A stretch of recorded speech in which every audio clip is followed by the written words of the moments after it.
Hello everyone, welcome to job Saathi. आज इस video में हम बात करेंगे eligibility criteria, age limit and salary for income tax officer. हर व्यक्ति का सपना होता है सरकारी नौकरी प्राप्त करना। तो अगर आप भी सरकारी नौकरी प्राप्त करना चाहते हैं, इनकम टैक्स ऑफिसर बनना चाहते हैं, तो आइए जानते हैं कि एलिजिबिलिटी क्राइटेरिया क्या होता है, सैलरी कितनी होती है। तो वीडियो आखिर तक देखिएगा और चैनल सब्सक्राइब नहीं किया है तो सब्सक्राइब कर लीजिए। सबसे पहले हम बात करेंगे एलिजिबिलिटी क्राइटेरिया के बारे में। अगर आपको इनकम टैक्स ऑफिसर बनना है तो सबसे पहले कैंडिडेट को भारत का नागरिक होना चाहिए। दूसरी मेन चीज़ ये होती है कि ग्रेजुएशन अगर हो, कंप्लीट किया है आपने, तो ही आप अप्लाई कर सकते हैं। किसी भी स्ट्रीम से हो, साइंस हो, कॉमर्स हो, आर्ट्स हो, तो आप ज़रूर अप्लाई कर सकते हैं, लेकिन ग्रेजुएशन होना ज़रूरी है। पोस्ट ग्रेजुएट है तो भी आप अप्लाई कर सकते हैं।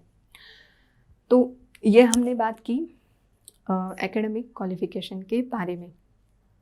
अब हम बात करेंगे एज लिमिट के बारे में।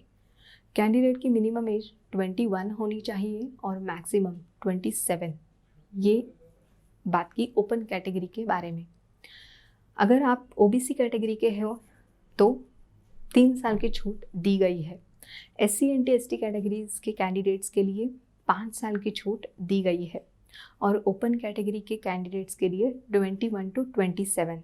अब हम बात करते हैं exam attempt for income tax officer.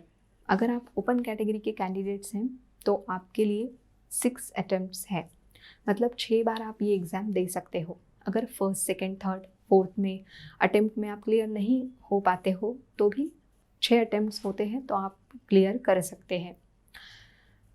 अगर आप ओबीसी कैटेगरी के हैं तो 9 अटेम्प्ट्स दिए गए हैं। 9 बार आप ये एग्ज़ाम दे सकते हैं। First, second, third, fourth attempt में आप क्लियर नहीं कर पाते तो भी 9 अटेम्प्ट्स होते हैं, आप क्लियर कर सकते हैं। SC एंड ST कैटेगरी के लिए कोई लिमिट नहीं है। फिजिकली हैंडीकैप्ड कैंडिडेट्स भी अप्लाई कर सकते हैं। फिजिकली हैंडीकैप्ड कैंडिडेट्स के लिए एज लिमिट जो है वो 10 साल की छूट दी गई है। जैसे ओपन के लिए मैंने कहा 21 to 27 एज लिमिट है, तो फिजिकली हैंडीकैप्ड कैंडिडेट्स के लिए 10 साल की छूट दी गई है और बहुत बार ये एग्ज़ाम आप दे सकते हैं। लिमिट इसमें नहीं है फिजिकली हैंडीकैप्ड कैंडिडेट्स के लिए और SC एंड ST कैटेगरीज के लिए। अब हम बात करते हैं शारीरिक योग्यता के बारे में। मेल कैंडिडेट की बात करें तो हाइट 165 सेंटीमीटर होनी चाहिए। अगर आप SC एंड ST कैटेगरी के हैं तो 160 सेंटीमीटर भी हाइट है तो भी आप अप्लाई कर सकते हैं। बात करते हैं फीमेल कैंडिडेट के बारे में। फीमेल कैंडिडेट के लिए हाइट साइज 150 सेंटीमीटर होनी चाहिए। SC एंड ST कैटेगरी के फीमेल कैंडिडेट हैं तो 145 सेंटीमीटर है तो भी आप अप्लाई कर सकते हैं। ये बात की हाइट के बारे में।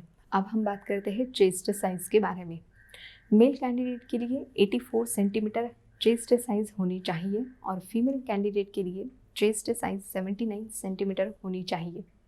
आँखों का विजन स्वास्थ्य आँखों के लिए 6/9 या 6/6 होना ज़रूरी है। अगर आँखें कमज़ोर हैं तो 6/12 या 6/9 होना चाहिए। मेडिकल टेस्ट होती है तो आँखों का जो रोल होता है महत्वपूर्ण होता है इसमें, इसलिए आँखों का विजन चेक किया जाता है। अगर आप साइकिल से डिस्टेंस तय करना चाहते हैं तो आधे घंटे में 5 किलोमीटर डिस्टेंस आपको तय करना है। इतने फास्ट आपको साइकिलिंग करने आना ज़रूरी है। ये हमने बात की एलिजिबिलिटी क्राइटेरिया के बारे में। अगर ये सभी योग्यताएं आपके पास है तो आप ज़रूर अप्लाई कर सकते हैं और इनकम टैक्स ऑफिसर बन सकते हैं। तो इसके लिए 2 तरीके होते हैं। SSC CGL एक तरीका होता है और दूसरा UPSC IRS के माध्यम से भी आप इनकम टैक्स ऑफिसर बन सकते हैं। SSC CGL की एग्ज़ाम देकर आप इनकम टैक्स इंस्पेक्टर बन जाते हैं और 6-7 साल के प्रमोशन के बाद आप इनकम टैक्स ऑफिसर बन जाते हैं। इनकम टैक्स इंस्पेक्टर की सैलरी बात करें तो 44,000 per month salary income tax inspector को मिलती है। साथ ही साथ कई सारे अलाउंसेस मिलते हैं, जैसे हाउस रेंट अलाउंस है, ट्रैफिक अलाउंस है, ट्रांसपोर्ट अलाउंस है, चिकित्सा सुविधाएं, मतलब आपको और आपके परिवार के सदस्यों के लिए मुफ्त में चिकित्सा सुविधाएं भी मिलती है। फ्री बिजली, फ्री टेलीफोन सेवा मिलती है। कई सारे अलाउंसेस आपको मिलते हैं। इनकम टैक्स इंस्पेक्टर भी बनते हैं तो भी अलाउंसेस मिलते हैं। और 6-7 साल के प्रमोशन के बाद सैलरी भी बढ़ती है। 80,000 फिक्स्ड मंथली सैलरी आपको मिलती है। तो आप इनकम टैक्स ऑफिसर भी बन जाते हैं SSC CGL के एग्ज़ाम देकर। नेक्स्ट आती है UPSC RS की एग्ज़ाम। UPSC द्वारा कंडक्ट की गई एग्ज़ाम जो है वो 3 होती है, 3 चरण होते हैं इसमें भी। तो 2 एग्ज़ाम जो है वो रिटन एग्ज़ाम होती है और पर्सनल इंटरव्यू। तो ये जो 2 एग्ज़ाम होती है, प्रीलियम होती है, मेंस होती है। प्रीलियम में क्लियर कर लेते हैं तो मेंस होती है। मेंस में भी आप क्लियर कर लेते हैं तो पर्सनल इंटरव्यू होता है। तो बहुत ही ट्रिकी क्वेश्चंस इसमें पूछे जा सकते हैं और ये आसान नहीं होता है, काफ़ी डिफ़िकल्ट होती है ये एग्ज़ाम, मेंस की एग्ज़ाम। तो लेकिन अगर आप क्लियर कर लेते हैं तो पर्सनल इंटरव्यू के लिए आपको कॉल आता है। पर्सनल इंटरव्यू 45 मिनट्स का होता है और 275 मार्क्स का ये पर्सनल इंटरव्यू होता है। तो बहुत ही सेल्फ कॉन्फिडेंस से आपको जवाब देना है। तो अगर आप ये करते हैं तो उसके बाद होता है डॉक्यूमेंट वेरिफिकेशन। डॉक्यूमेंट वेरिफिकेशन के बाद जॉइनिंग लेटर आता है और मेडिकल टेस्ट होती है। मेडिकल टेस्ट में यूरिन टेस्ट होती है, आँखों का विजन चेक किया जाता है और भी 1-2 टेस्ट होती है। और उसके बाद आपकी जो नियुक्ति है इनकम टैक्स ऑफिसर की पोस्ट पर होती है। और इनकम टैक्स ऑफिसर अगर UPSC की एग्ज़ाम देकर आप इनकम टैक्स ऑफिसर बन जाते हैं तो स्टार्टिंग सैलरी मंथली 1 लाख से शुरू होती है और कई सारे अलाउंसेस भी मिलते हैं इसमें। तो आप ज़रूर इनकम टैक्स ऑफिसर बनने का सोच सकते हैं।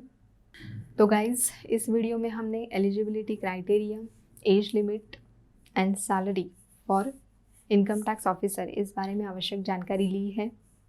अगर आप कोई और इन्फॉर्मेशन चाहते हैं तो आप हमें कमेंट करके पूछ सकते हैं। इस वीडियो रिलेटेड कुछ डाउट्स है, कुछ क्वेरीज़ है तो ज़रूर कमेंट कीजिएगा। बहुत सारे जॉब करियर रिलेटेड वीडियोस मेरे इस चैनल पे आपको मिल जाएंगे, आप चेक कर सकते हैं। Thank you so much and take care.